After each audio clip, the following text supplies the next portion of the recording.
बाबा हमें कहते हैं कि तुम बाप को पूरा ना जानने के कारण बहुत दुखी होते हो, है ना। जब से 2 युगों से, द्वापर युग से दुख मिलता है क्योंकि हम बाबा को नहीं जानते। अब बाबा को नहीं जानने से दुख का क्या कनेक्शन है, उसको समझेंगे। तो बाबा जब नहीं मिलते हमें, द्वापर युग कलयुग दोनों, जब हम बाबा को जानते नहीं तो उस समय हम विकर्म करते हैं और दुख का कारण होता है विकर्म। ठीक है, दुख कैसे होता है? जब हम काम, क्रोध, लोभ, मोह, अहंकार के अधीन कर्म करेंगे तो हमें दुख ही मिलेगा।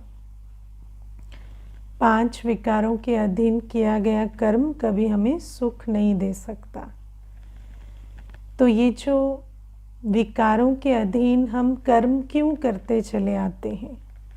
क्योंकि हमें न विकारों का ज्ञान होता है न गुणों का ज्ञान होता है ना। और हमें कोई निर्विकारी है ऐसा किसी को हमने देखा नहीं होता, है ना। तो बाबा जब आते हैं तो बाबा कौन है? हाँ, पवित्रता का, सर्वगुणों का सागर है। तो जब हम बाबा को जानते हैं और फिर बाबा हमें सृष्टि के आदि मध्य अंत की का परिचय देते हैं कि सृष्टि के आदिकाल में, सतयुग त्रेता युग में 2 युगों तक सारी सृष्टि होती है, कारोबार चलता है, परिवार होते हैं, पर वहाँ विकार नहीं होता। जब बाबा हमें बताते हैं कि संपूर्ण निर्विकारी सृष्टि होती है, काम, क्रोध, लोभ, मोह, अहंकार के बिना काम होता है ना। तो पहले तो हमारी बुद्धि में बैठता ही नहीं कि काम कैसे होगा, है ना। अभी मुझे याद है, पीछे कोर्स करा रही थी तो किसी को बोला कि सतयुग में तो 5 विकार नहीं होते। तो कहते हैं वहाँ काम भी तो कुछ नहीं होता है ना। तो मैंने कहा क्यों नहीं होता काम? आप खाएंगे तो खेती तो होगी ना, कहाँ से? खेती के बिना तो काम नहीं होगा। चाहे ही बीज जो है वो बस डालने का और काटने का काम होगा, लेकिन होगा तो ना, है ना। भोजन भी तो जो है वो खेत से आएगा जाएगा। या आप सोचो कि वस्त्र पहने जाएंगे तो कोई तो बनाएगा, या महल होंगे तो उनका भी निर्माण होगा। सब कुछ तो काम होगा ना। या नृत्य होगा, डांस, गीत होगा, सब कुछ तो होगा। तो ऐसा तो नहीं है कि सृष्टि में काम नहीं होगा। अगर काम नहीं होगा तो फिर वो सारी जो व्यवस्था है वो कैसे बनेगी? जो भी खाना, पहनना, घूमना, पुष्पक विमान है तो उस पुष्पक विमान में भी जाएंगे आएंगे, है ना। तो वो सारा चीज़ तो जाना आना करना तो चलेगा ना। तो फिर वो कहते हैं हाँ फिर विकार नहीं होगा, मतलब तो वहाँ पर कोई छोटे बड़े का भान या ये भी नहीं होगा कि मुझे करना पड़ता है। खुशी से करेंगे, है ना। या इस टेंशन में नहीं करेंगे कि नहीं करेंगे तो खाएंगे क्या, है ना। जैसे आज व्यक्ति को इसका भी बोझ होता है कि नहीं करेंगे तो खाएंगे क्या। लेकिन वहाँ तो सब कुछ पर्याप्त है, लेकिन ये जो कर्म है ये खुशी से करते हैं, क्योंकि आत्मा तो कर्म स्वरूप है ना। कर्म, आत्मा का तो धर्म है कर्म करना। तो बाबा हमें समझाते हैं कि बिना लोभ के, बिना अपेक्षाओं के, बिना मजबूरी के भी काम किया जा सकता है कि नहीं। संगम युग में बाबा हमें सेवा सिखाते हैं। सेवा हम कैसे करते हैं? खुशी से करते हैं, है ना। सेवा कैसे की जाती है? खुशी से की जाती है। कोई अपेक्षाओं से नहीं की जाती, कोई बोझ से भी नहीं की जाती, कि डर से भी नहीं की जाती कि भाई सेवा नहीं करेंगे तो बाबा डंडे मारेगा। ऐसा तो नहीं सोचते ना। सेवा करते खुशी से करते हैं। सेवा करते हैं कि बाबा हमारी झोली इतनी भर रहे हैं कि हम क्यों ना आगे, है ना, हर आत्मा को उसका लाभ दें। तो वो जो खुशी है, वो जो भरपूरता है, उस नशे में सेवा करते हैं। तो बाबा कहते संगम युग में ये जो सेवा मैं तुम्हें सिखाता हूँ। और पहले पहले क्या होता है कि जब हम ज्ञान में आते हैं तो दो हिस्से होते हैं, एक होता है सेवा, एक होता है फिर वो वाला बोझ वाला कर्म, है ना, वो भी हम करते हैं। तो पहले पहले सोचेंगे ऑफिस तो जाना पड़ता है, सेवा खुशी से करता हूँ, है ना, ऐसे चलेगा। लेकिन फिर धीरे धीरे आपको समझ आता जाता है कि ऑफिस जाना भी तो सेवा का हिस्सा ही है ना। या जो आत्माएं घर गृहस्थ व्यवहार में हमारे साथ रहती हैं, वो भी तो आत्माएं ही हैं। जब हम सबका कल्याण कर रहे हैं, हम विश्व कल्याणकारी पिता की संतान हैं, तो ये जो चार घर में रहते हैं आत्मा नहीं है क्या? ये भी तो आत्मा है। तो उनका कल्याण करना, उनकी संभाल करना भी सेवा का स्वरूप हो जाता है, क्योंकि हम ट्रस्टी बन के करते हैं। लेकिन फिर इसमें बाबा हमें ये भी कहते हैं कि ये भी चेक करना, क्योंकि कई बार क्या होता है ना, सोचते हैं कि जैसे आज बाबा ने कहा दोनों तरफ निभाना, तो सोचते हैं बाबा ने दोनों तरफ निभाना कहा है ना, तो सब कुछ अगर पूरा सर्वस्व सिर्फ गृहस्थ में लगाएं तो भी ठीक है ना, क्योंकि वो भी एक धोखा दे देते हैं स्वयं को कि ये भी आत्माएं हैं। लेकिन बाबा कहते ये तो आत्माएं हैं, लेकिन विश्व की सर्व आत्माओं के प्रति हमारा समर्पण होना चाहिए, हमारी सेवा होनी चाहिए। तो ना इनको छोड़ना है, ना सेवा का कार्य जो है वो नेग्लेक्ट करना है। लेकिन ये जो बात है ना, ये हमारी बुद्धि में बहुत धीरे धीरे बैठती है ना, क्योंकि हम निर्विकारी सृष्टि में रहना नहीं जानते। हमारी ये जो दुनिया है, इस संसार में हम सब कुछ विकार से करते हैं।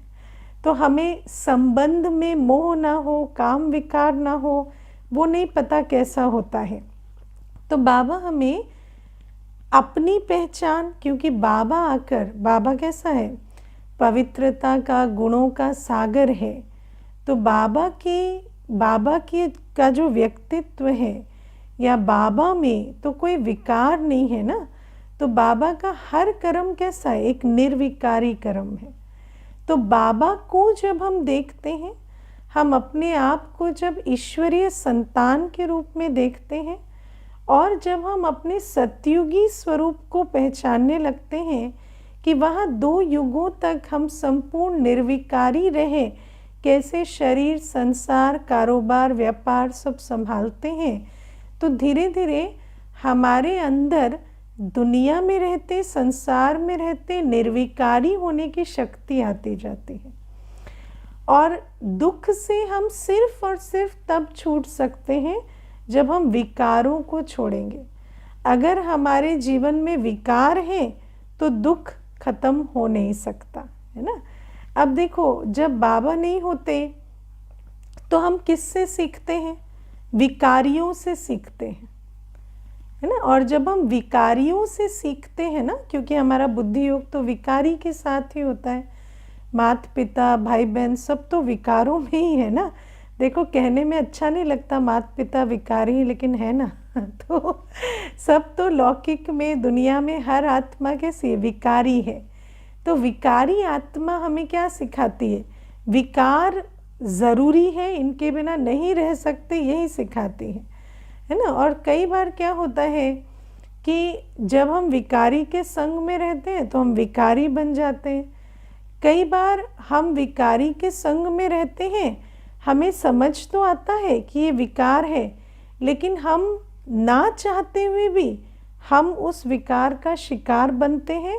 पहले हम अपने को शिकार समझते हैं और फिर हम शिकार ढूंढते हैं, है ना। पहले हम अपने को शिकार समझते हैं, फिर शिकार ढूंढते हैं, फिर हम भी वैसे ही विकारी बनते जाते हैं। मैं आपको एक बहुत छोटा सा उदाहरण देती हूँ। सुबह की क्लास में भी बताया, एक बहन आई थी अभी कुछ दिन पहले, तो बहुत अच्छी पढ़ी लिखी बहन है, नौकरी करती है। तो मुझे कहती है कि मुझे कोई भी कुछ कह देता है ना, तो मुझे ऐसा लगता है जैसे अगर इसको जवाब नहीं दिया या इसको सिद्ध नहीं किया कि मैं राइट हूँ, तो मैं शायद जी नहीं पाऊँगी, सो नहीं पाऊँगी, खा नहीं पाऊँगी। मुझे जैसे अंदर से ना एक बड़ा तूफान सा मच जाता है। तो मैंने उसको कहा कि थोड़ा सा समझते हैं ये जो कैसे बनता है ये व्यक्तित्व। तो क्या है कि जब आप छोटे थे तो आप उसका बैकग्राउंड थोड़ा मैं समझ गई थी। तो मैंने उसको कहा कि जब आप छोटे हैं तो क्या होता है कि आपके जो आसपास लोग होते हैं, स्पेशली है ना जो माता पिता होते हैं, कई बार उनके अंदर जेंडर बायस होता है ना। तो मानो आप फीमेल हैं, है ना, तो वो उस हिसाब से आपको रिगार्ड नहीं देते, ठीक है। तो फिर क्या होता, आपको शुरू शुरू में उसकी बहुत टीस होती है कि मुझे क्यों सम्मान नहीं देते, मुझे क्यों सीरियसली नहीं लेते, मेरी वैल्यू कम क्यों है। फिर आप क्या करते हो, फिर आपको वो कहते हैं अगर अच्छा पढ़ती है, अच्छा कमाती है तो इसकी वैल्यू है, वरना लड़की की क्या वैल्यू है ना। तो आप एक्सेप्शनली परफॉर्म करते हो। आप स्कूल जाते हो तो वो 95 की उम्मीद करते हैं, आप 99 लाते हो। और फिर क्या होता है, वो आपको शाबाश कहते हैं और आपके अंदर ये आता है कि हाँ, क्योंकि मैं 99 लाई तो मेरी एक इज़्ज़त है। और फिर धीरे धीरे आप जब नौकरी करते हो, पैसा कमाते हो, तो उससे भी वो आपको सम्मान देते हैं। तो आप उनसे सम्मान खरीद रहे हैं, है ना जैसे ग्रेड से, नौकरी से, पैसा कमा के, तो आपने वो सम्मान जैसे खरीदा। फिर क्या होता है ना, जब आपके पास नौकरी भी है, पैसा भी है, सब कुछ है, उसके बाद कोई आपको अगर सम्मान ना दे तो आपको फिर उसको भी प्रूव करने की इच्छा होती है कि नहीं, आपको तो मुझे सम्मान देना ही पड़ेगा। और अगर वो आपकी बात नहीं मानता तो आपको बहुत हलचल होती है, फिर आपको क्रोध आता है, फिर आपको ऐसा होता है इनसे मनवाएं। तो कहती हाँ। तो मैंने उसको कहा कि देखो, जब आप छोटे थे आपको ये अच्छा नहीं लगता था ना कि कोई आपको सम्मान देने में शर्त रखे, है ना। आपको ये अच्छा नहीं लगता था कि कोई आप ग्रेड लाएं, मार्क्स लाएं तभी आपको सम्मान मिले। आपको लगता था मुझे ऐसे ही सम्मान क्यों नहीं मिलेगा। लेकिन आज आप उसी ट्रैप में फंस गए हो। आज आप अपने को तभी सम्मान देते हो जब आपकी इज्जत कोई और करता है, या आपके पास अच्छा पद, पोजीशन, पैसा हो, तभी आपको सम्मानित महसूस होता है। वरना क्या होता है, थोड़ी सी वहाँ कमी हुई तो आप खुद को डाउट करने लगते हैं, सेल्फ डाउट आने लगता है। तो जिस चीज़ को आप हेट करते थे आज आप वही करने लगे हो। और फिर आपके सामने भी कोई आता है तो आप, जैसे छोटी बहन है तो उसको भी क्या कहोगे कि तू पढ़ेगी, लिखेगी, पैसा कमाएगी तो तेरी रिस्पेक्ट होगी, नहीं तो नहीं होगी, है ना। तो फिर मैंने उसको ये भी समझाया कि पढ़ने लिखने में, पैसा कमाने में कोई बुराई नहीं है, वो तो ज़रूर करना ही चाहिए, लेकिन वो सम्मान के लिए नहीं करना चाहिए, है ना। वो स्वमान में रहकर करना चाहिए, है ना। तो सतयुग में भी हर कोई काम करेगा, लेकिन काम से उसका सम्मान लिंक्ड नहीं होगा ना। हम क्या कर रहे हैं, कितना कर रहे हैं, उस आधार से हमारा सम्मान नहीं है। हम आत्मा हैं, हम सम्माननीय हैं, हम वैल्यूएबल हैं, और फिर हम अपनी जो गुण है, विशेषता है, वो अपने महत्व को पहचान कर सृष्टि को योगदान दे। ये हमारी अप्रोच होनी चाहिए। लेकिन ये बात हमें बाबा सिखाते है ना। बाबा हमें कभी कहते हैं कि अगर आज सेवा की है तो मीठे बच्चे नहीं है, तो मीठे बच्चे नहीं हैं। नहीं, बाबा हमें सेवा करने की प्रेरणा देते हैं, लेकिन मीठे बच्चे बोल के देते हैं। बाबा कभी ये नहीं कहते ये नहीं किया है तो मीठे बच्चे नहीं हो। मीठे बच्चे से शुरू होता है, फिर बाबा हर चीज़ हमें समझाते हैं, कराते हैं, क्योंकि वो श्रेष्ठ कर्म है। तो बाबा हमें श्रेष्ठ कर्म की प्रेरणा देते हैं कि ये करो, करना चाहिए। लेकिन बाबा ये नहीं कहते कि अगर तुम नहीं करते तो मेरे बच्चे नहीं हो, है ना। बाबा कहते तुम फिर भी मेरे बच्चे हो, तुम फिर भी ईश्वरीय संतान हो। तो बाबा हमें ये जो सम्मान और अपमान के चक्कर से निकालकर स्वमान में स्थित करते हैं, है ना। सम्मान वाला जो देह अभिमान वाला होता है ना, वो सम्मान मांगता है, अपमानित महसूस करता है, और फिर बाद में वो अपमान करता है ना। जो अपमानित महसूस कर रहा होता है पहले पहले, वो बाद में अपमान करके ही अपना सम्मान तय करता है ना। जब व्यक्ति सोचता है ना, आपने कई बार बच्चों के मुख से, युवा के मुख से, या आप भी जब युवा या बच्चे रहे हो तो फिर अपने मुख से कहते हैं कि जब हम बन जाएंगे ना तो इनको दिखाएंगे, या हमारी भी पोजीशन हो जाएगी ना तब इनको बताएंगे। तो क्या है कि जब हम अपमानित महसूस करते हैं तो हमारे अंदर ये इच्छा होती है कि कल हम पोजीशन पे आके अपमान करें। तो आप सोचो कितनी बड़ी हम ये कर्म की गति रचते हैं कि हम किसी का अपमान करें, ये हमारे अंदर संकल्प आता है ना। लेकिन ये होता है इस पुरानी दुनिया में, जो अपमानित होता है वो कल अपमानित करता है। जो दूसरे से सम्मान की भीख मांगना सीखता है, वो फिर दूसरा मुझे सम्मान करे उसके लिए उसको नीचा दिखाना, डांटना, मारना, अपमानित करना, हर अस्त्र यूज़ करता है, हर प्रकार का फोर्स यूज़ करता है, क्योंकि उसके अंदर स्वमान नहीं है। स्वमान होगा तब तो सम्मान देगा और अपमानित महसूस नहीं करेगा। तो बाबा हमें इस चक्कर से निकालते हैं, है ना। दे अभिमान, सम्मान, स्वमान, अपमान, सब कुछ बाबा हमें समझाते हैं। तो बाबा हमें कहते हैं कि जब तक मैं नहीं आता तो तुम दे अभिमान में दुखी होते हो, दुख देते हो तो फिर दुख मिलता है, इस प्रकार से चलता है। ठीक है। फिर बाबा ने हमें बताया है कि क्रोध, है ना, क्रोध भी जो है वो दुख देता है। लेकिन आप देखो कि जब हम छोटे होते हैं तो हमें क्रोध फील होता है कि किसी ने हम पर क्रोध किया तो हमें बहुत तकलीफ हुई। किस किस को अनुभव है कि क्रोध से बहुत ट्रॉमा होता है, क्रोध बहुत दुख देता है ना। सबको अनुभव है कि किसी भी आत्मा, कोई क्रोध के संस्कार वाला आपके आसपास होता है तो उससे आत्मा को बहुत घात पहुंचता है। लेकिन या तो हम उस घात को जब हम उस घात के साथ जीते हैं ना, तो क्या होता है कि हमारे अंदर भी क्रोधी के लिए क्रोध जागने लगता है। छोटे छोटे बच्चे होते हैं ना, जब बहुत छोटे होते हैं तो पेरेंट्स बहुत गुस्सा करते हैं, या कोई और होगा परिवार में जो क्रोध कर रहा है, या टीचर होगी, तो बहुत उस क्रोध से घायल होते हैं, बुरा लगता है उनको, तकलीफ होती है। फिर क्या होता है, जैसे ही टीनेज में आने लगे तो वो भी बहुत गुस्सा करते हैं उस गुस्सा करने वाले पे, है ना। और फिर पता नहीं चलता कि वो जो उनको क्रोध आ रहा है या वो क्रोध कर रहे हैं, वो क्रोध अपना संस्कार बनता जा रहा है ना। और धीरे धीरे एक समय आता है जब सिर्फ उस पर क्रोध नहीं कर रहे जिसने हमें दुख दिया या क्रोध किया, लेकिन हम सब पे क्रोध कर रहे हैं, बच्चों पे कर रहे हैं, कोलीग्स पे कर रहे हैं, है ना, फ्रेंड्स पे कर रहे हैं, सब पे क्रोध कर रहे हैं। क्यों कर रहे हैं? क्योंकि वो क्रोध मेरा संस्कार बन चुका है।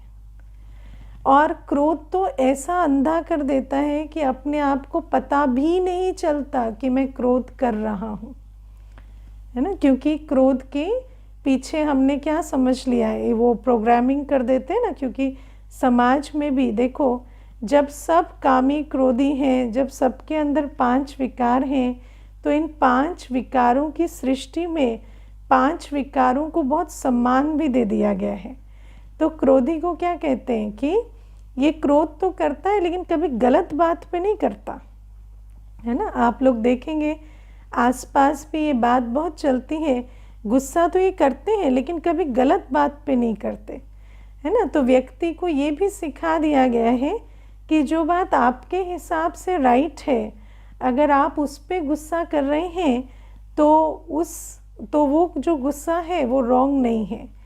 लेकिन अगर आप देखें तो जब हम क्रोध करते हैं तो जो भी आत्मा आसपास होती है उसको हम दुख देते हैं, क्योंकि वो जो आत्मा है वो और आप दो अलग अलग आत्मा है।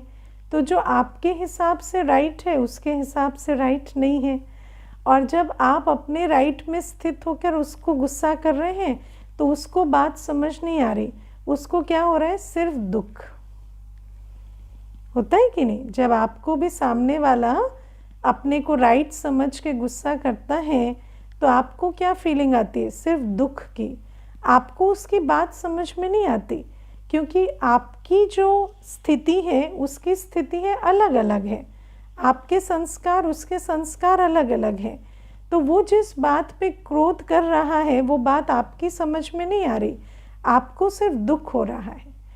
तो बाबा हमें कहते हैं कि ये जो क्रोध की सारी संस्कृति है ये दुख देने और दुखी होने की संस्कृति है। अब बाबा ने हमें क्या सिखाया है, रिस्पेक्टफुल कम्युनिकेशन, है ना। बाबा हमें कहते हैं कि कोई भी बात है तो आप बाबा की याद में दूसरे को कहो, है ना, या अपने जीवन में उस गुण को धारण करो तो वो गुण जो है वो उसके जीवन में भी धारण हो जाएगा। क्रोध करने से सिर्फ दुख देते हैं और दुख देंगे तो दुखी होके मरेंगे। तो बाबा ने ये हमें जैसे क्रोध से छुड़ाया। सतयुग में हर काम होगा, सतयुग में भी राजा रानी होंगे, प्रजा होगी, साहूकार होगा, लेकिन कोई किसी पे चिल्ला के बात नहीं करेगा, कोई किसी को डांटेगा नहीं, कोई रोब नहीं दिखाएंगे, कोई किसी को आंखें नहीं दिखाएंगे, और वहाँ सारा काम चलता है। बाबा ने हमें कभी आंखें दिखाई क्या, कभी डांटा कभी चिल्लाया, कभी नहीं, है ना। लेकिन बाबा ने जो सत्य है वो कहा, है ना, बहुत साफ शब्दों में। बाबा जो सत्यता का सागर है, पवित्रता का सागर है, वो सत्य बात अपनी श्रेष्ठ अवस्था में स्थित होकर कहते हैं। तो जब बाबा वो बात कहते हैं तो उसका दिल पर हमारे असर होता है। तो बाबा कहते हैं तुम्हें किसी को कोई बात समझानी है तो तुम ऊंची स्थिति में, श्रेष्ठ स्थिति में स्थित होकर समझाओगे तो उसको वो बात समझ में आ जाएगी। और श्रेष्ठ स्थिति में तुम सब तब स्थित होगे जब तुम बाबा की याद में होगे। तो बाबा ये बातें हमें समझाते हैं कि क्रोध जो क्रोध का शिकार होता है वो बाद में फिर क्रोधी होता है ना। और जो देहाभिमान का शिकार होता है वो बाद में खुद देहाभिमानवश दूसरे को तंग करता है या उस संस्कृति को आगे लेकर जाता है। देखो दुनिया में क्या होता है, देहाभिमान कई प्रकार का होता है, जैसे शारीरिक, है ना, पर्सनालिटी। अब क्या होता है, जैसे कोई बच्चा है उसको बार बार ताने मिलते हैं घर से, दूसरों से, है ना, स्कूल जाता है तो स्कूल में तुम सुंदर नहीं हो, तुम ऐसे हो ऐसे हो, तो क्या होता है उसके अंदर उससे दुख होता है, उसको ऐसा लगता है कि मुझे ऐसा क्यों कहते हैं। फिर धीरे धीरे वो उन बातों में पढ़कर अपने आप को, है ना, अपने शरीर को बहुत ध्यान देना, अपनी पर्सनालिटी बनाना शुरू कर देते हैं। फिर क्या होता है, वो दूसरी बार किसी को देखते हैं तो वो उनको वही सेम बात कह रहे होते हैं है ना, उनको कहते हैं कि ऐसे क्यों लगते हो, ऐसे किया करो, वैसे किया करो। क्यों? क्योंकि जिस बात से उनको पहले तकलीफ थी आज वो उसी बात को जैसे अडॉप्ट करके उस बात में अब दूसरे को फंसाना शुरू कर देते हैं। तो ये जो विकार है ना, ये इनका एक विशेष साइकिल है। एक विकारी दूसरे को विकारी बना देता है, और जब तक बाबा नहीं आते तो इस चक्र से हमें कोई छुड़ाने वाला नहीं होता, क्योंकि इस दुनिया में हर एक विकारी है, कोई निर्विकारी तो है नहीं जो हमें इस चक्र से छुड़ाए। अब आप देखो काम विकार का कितना बड़ा इस दुनिया में बोलबाला हो गया है ना। आजकल तो क्रोध को तो कम से कम ये नहीं कहा गया है कि ये बायोलॉजिकल नीड है है ना। कम से कम क्रोध को तो उतना दर्जा नहीं दिया गया है। काम विकार को तो यहाँ तक कह दिया कि ये तो बायोलॉजिकल नीड है। अब आप सोचो बायोलॉजिकल नीड कैसे हो सकता है विकार। अगर बायोलॉजिकल नीड होता तो उसके बिना कोई मर जाता ना। लेकिन कभी सुना है कि काम विकार के बिना कोई मर गया? ऐसा तो नहीं होता। तो काम विकार को इतना दर्जा दे दिया गया। आप देखो काम विकार के लिए, देखो क्रोधी के लिए तो कभी, क्रोध के संबंध के लिए तो कभी ऐसे प्रोसेशन निकाल के और सेलिब्रेट नहीं किया जाता। लेकिन एक व्यक्ति काम विकार में फंसने जा रहा हो तो खूब बैंड बाजे बजाए जाते हैं और खूब उसको सेलिब्रेट किया जाता है जैसे कोई बड़ा महोत्सव हो रहा हो। तो ये भी क्या है कि काम विकार को एक बहुत सुंदर, है ना, चोला ओढ़ाने की कोशिश की गई है कि ये बहुत पुण्य का काम है ना। धर्म कर्म का काम भी कह दिया गया है। कितनी जगहों पर तो ये भी कह देते हैं कि किसी का विवाह कराना या किसी को काम कटारी के नीचे लाना, ये जैसे कि बहुत पुण्य का काम है। मनुष्य सामूहिक विवाह करा रहे हैं और क्या क्या करा रहे हैं। तो आप सोचो काम विकार को तो इतना तक दर्जा दे दिया गया है विकारी सृष्टि में। और विकारी सृष्टि में तो अगर किसी की कामी दृष्टि आप पर नहीं जाती तो कहा जाता है आप में कोई कमी होगी और आपको इतना अपनी कमी को सुधारना है कि आप किसी की कामी दृष्टि के लायक बन सके। है ना। तो ये भी कहते हैं कि ऐसा कैसे हो सकता है कि आप पर किसी की कामी दृष्टि नहीं जाती, तो ज़रूर है कि आपके अंदर कोई कमी है। मुझे याद है अभी एक कन्या आई थी पीछे, तो मुझे कहती है कि मुझे बहुत डिप्रेशन जैसे हो रहा है और उसका कारण ये है कि मेरे क्लास में सबके बॉयफ्रेंड है, एक मेरा ही बॉयफ्रेंड नहीं है। तो मैंने कहा क्यों नहीं है आपका बॉयफ्रेंड? तो कहते मुझे कोई पसंद ही नहीं करता। तो मैंने कहा मतलब आप पूरे अवेलेबिलिटी दिखा रहे हो पर कोई पसंद नहीं कर रहा, तो आपको लगता है मेरे अंदर कोई कमी है और मेरे अंदर कोई प्रॉब्लम है ना। तो जैसे कोई सामान होता है ना, मार्केट में पेश किया जाता है और उसको कोई ख़रीदार ना मिले तो कहते हैं ये सामान डिफेक्टेड है। तो इस प्रकार से आज मनुष्य ने अपने आप को बना दिया है कि वो जैसे मार्केट में अपने आप को प्रेजेंट करता है और किसी को उसका लुक पसंद ना आए तो फिर वो समझता है कि शायद मेरे अंदर डिफेक्ट है, रीमॉडलिंग करनी पड़ेगी तब जाकर मेरी वैल्यू बनेगी। तो काम विकार की तो इतनी बड़ी सृष्टि है ना। और फिर आप देखो कि विवाह होता है तो पति के पाँव छूते हैं और फिर पति काम कटारी चलाता है। तो आप सोचो कि और गुरु का दर्जा देते हैं पति को, तो कभी गुरु काम कटारी चलाता है क्या? है ना। जिसके आप पाँव छूते हैं वो आपको काम कटारी चलाता है क्या? लेकिन ये सब कुछ इस सृष्टि में किया जाता है और इस सब से हमें ऐसा लगने लगा है कि शायद काम विकार कोई बहुत पवित्र कर्म है ना। और बाबा हमें कहते हैं कि जब तक मैं तुम्हें आकर ज्ञान का तीसरा नेत्र नहीं देता हूँ तो तुम देख भी नहीं पाते कि तुम क्या कर रहे हो, कैसी सृष्टि में जी रहे हो। और फिर बाबा हमें कहते हैं कि ये जो कामी सृष्टि है इसमें हर आत्मा के अंदर ऐसे प्रोग्रामिंग हो जाती है कि उसको भी काम विकार एक बहुत बेसिक नेसेसिटी लगने लगती है। तो ये जो पवित्रता जो आत्मा का स्वधर्म है, पवित्रता जो आत्मा का आदि अनादि संस्कार है, उससे हम कितनी दूर आ जाते हैं। और फिर बाबा आकर जब हमें ज्ञान का तीसरा नेत्र देते हैं, जब हमें बाबा बुद्धि योग अपने आप से जोड़ने की श्रीमत देते हैं, तब हम धीरे धीरे पहचानने लगते हैं कि हम कहाँ तक काम विकार की गर्त में चले गए हैं और कहाँ तक हम काम विकार को जैसे बिल्कुल जो दुश्मन है उसको कितना बड़ा मित्र बना बैठे हैं और कितना हमने उसको, है ना, पवित्रता और शुद्धता का चोला पहना दिया है। फिर धीरे धीरे हम देख पाते हैं कि इस काम विकार ने तो बहुत दुर्गति की है ना। आज अगर आप देखो तो हर आत्मा, इस पूरे संसार की एनर्जी किस में जा रही है?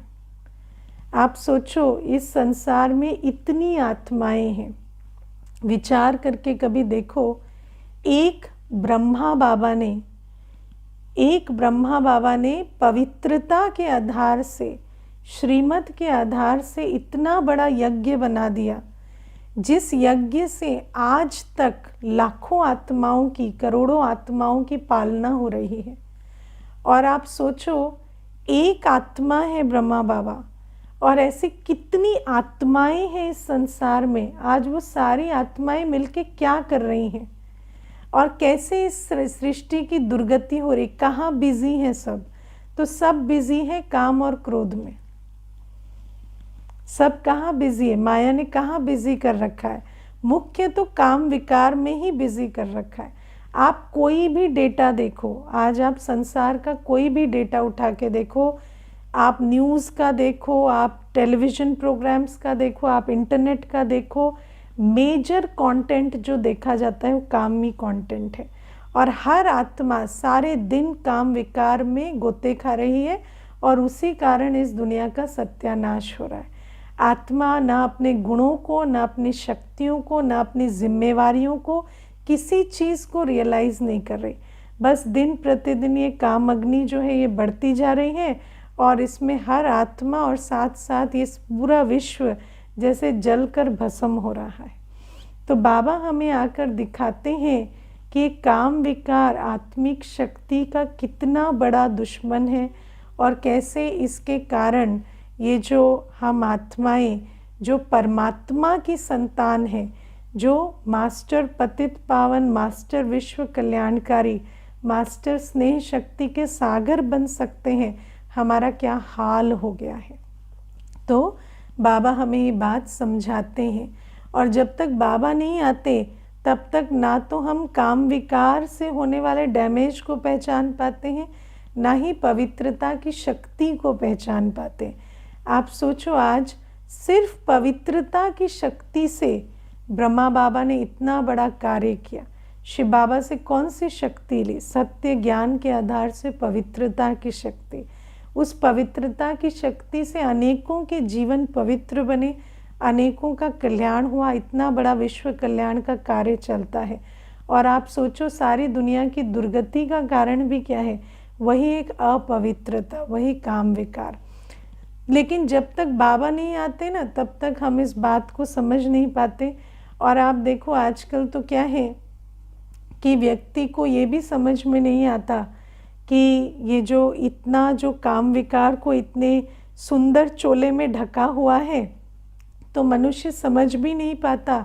आजकल आप देखो, संबंधों में कब काम विकार, काम कटारी के कारण कितना ट्रॉमा, कितना दुख आ जाता है, वो भी पता नहीं चलता। क्योंकि ये जो संस्कृति जिसमें हम रह रहे हैं, वो इस प्रकार से वो शिकार बनते हैं, शिकार करते हैं कि उनको पहचानना भी बहुत मुश्किल हो जाता है।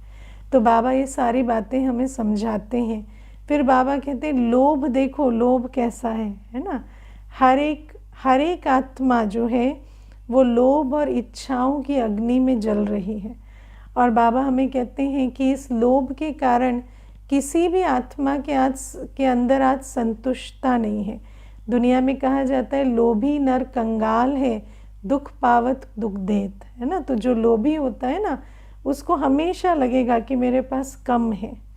और जब हमेशा लगेगा कि मेरे पास कम है, तो उस आत्मा की क्या हालत होगी? उसको जब हमेशा लगेगा हमें कम है, तो असंतुष्टता होगी। और जब असंतुष्टता होगी तो जीवन में खुशी शांति कहाँ से होगी? लेकिन ये अपने लोभ के संस्कार।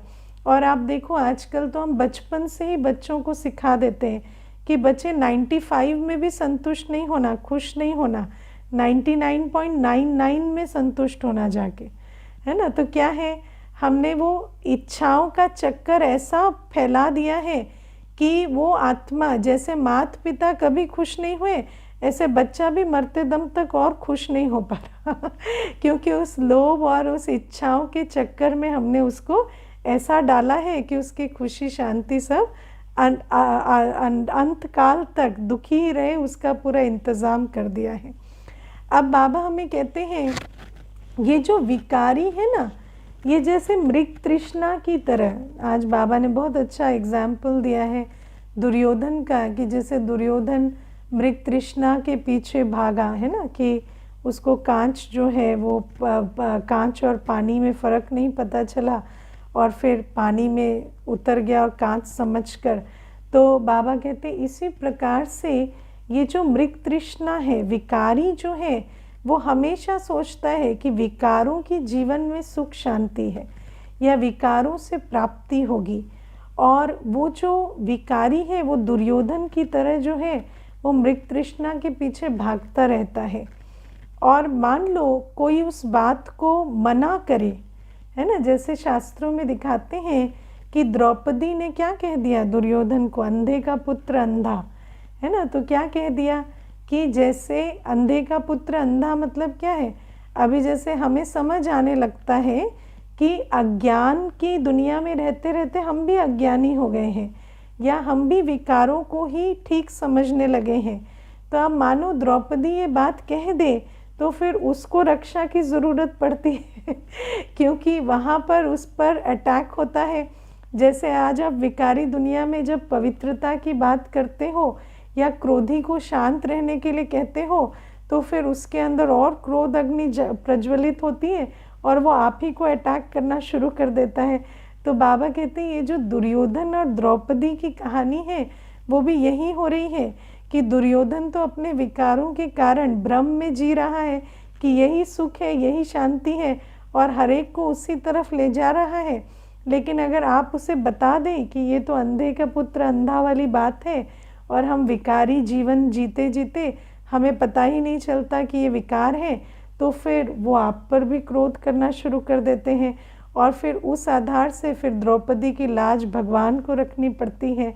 तो ये सारी बातें आज बाबा हमें समझा रहे हैं कि जब तक बाबा नहीं आते, ज्ञान का तीसरा नेत्र नहीं देते, हमें पहचान नहीं होती कि हम किस पिता के संतान हैं, हमारा आदि अनादि संस्कार क्या है, तब तक हम विकारी सृष्टि में विकारों को ही नॉर्मल ही नहीं श्रेष्ठ समझकर चलते रहते हैं। फिर बाबा आकर हमें इस विकारों से निकालते हैं और जब विकार खत्म होते हैं तभी दुख की सृष्टि बदलकर सुखधाम बनता है। ओके, ओम शांति।